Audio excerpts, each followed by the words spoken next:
Hey everyone, it's Pastor George back to give current events some eternal perspective.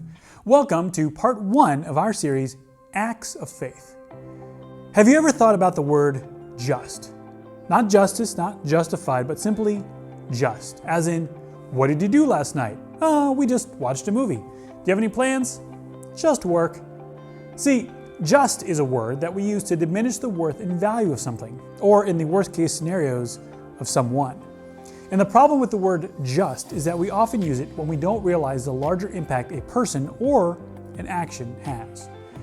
And the Bible is full of stories of people who just did something, only to have it have a large effect on them or the world around them. These are acts of faith, where a person responds to God by doing something seemingly insignificant, only to see the ripples spread far and wide, like a rock thrown into a still lake that makes waves on the far shore. The first act of faith we're going to look at is a small boy's lunch. Let's set the scene. Jesus and his disciples retreat to a remote place to collect their thoughts and to be alone. But people find out Jesus is there and they start coming. Thousands start to show up to see his miraculous signs and hear his words. Many who came probably left at a moment's notice to go out and see Jesus as soon as they heard that he was around. There was no infrastructure here, no food trucks, no festival planning. Just 5,000 men, in addition to many women and children.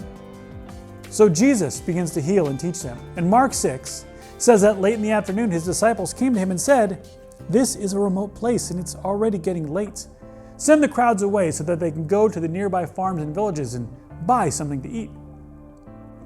But Jesus said, "You feed them." "With what?" they asked. "We'd have to work for months to earn enough money to buy food for all of these people." "How much bread do you have?" he asked. "Go and find out." John chapter 6, it picks up the story's details. Then Andrew, Simon Peter's brother, spoke up. "There's a young boy here with 5 barley loaves and 2 fish, but what good is that with this huge crowd?" Do you see what he does here?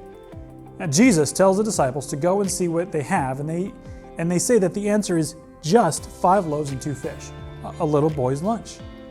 Now let's give a little credit here. The young boy seems willing to share his meager offering. It may have been plenty for him, but clearly not enough for everyone. But he's willing to do his part. And let's give a shout out to Andrew, who was at least willing to present the food. Maybe he did it to prove the point that there wasn't enough to go around, that the evidence was that it was better to send everyone home. Maybe Jesus sent all the disciples out into the crowd to look for food, and Andrew is the only one to return with something.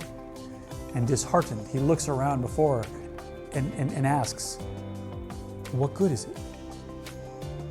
But to Jesus, it wasn't just 5 loaves and 2 fish. To Jesus, it was the makings of a feast. Mark's gospel continues. Jesus took the 5 loaves and 2 fish, looked up towards heaven, and blessed them. Then breaking the loaves into pieces, he kept giving the bread to the disciples so they could distribute it to all the people. He also divided the fish for everyone to share. And they all ate as much as they wanted. And afterwards, the disciples picked up 12 baskets of leftover bread and fish. A total of 5,000 men and their families were fed. Now, 5 loaves and 2 fish may not seem like a lot when there are so many people. It may seem insignificant when that was the only contribution from a crowd of thousands. But Jesus didn't ask the disciples to go find enough.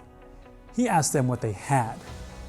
See, faith isn't believing that what we offer is enough to solve our problems. Faith is believing that what we have, placed in God's hands, is more impactful than what we have held in our own. Consider the value of the spiritual gifts that God has given us, or the value of our possessions, no matter how vast or how meager they are. God doesn't ask if we have enough to meet an impossible need. He simply asks us to present what we have, even if we're the only ones bringing anything. Because in His hands, God will make it more than enough and accomplish more than we could ask or think. Think about it. Jesus took those 5 loaves and 2 fish and not only fed everyone with as much as they wanted, but there were leftovers. Remember, God isn't asking if you have enough. He's asking what you have. And that's what He wants you to bring to Him. So never think that what you bring to Jesus is just something.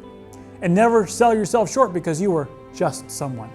Because it was just a small boy who brought just 5 loaves and 2 fish and gave them to Jesus, who turned it into a feast for thousands. Just imagine what he'll do when you act in faith and bring Jesus what you have. It might just change the world. God bless, and we'll see you next time.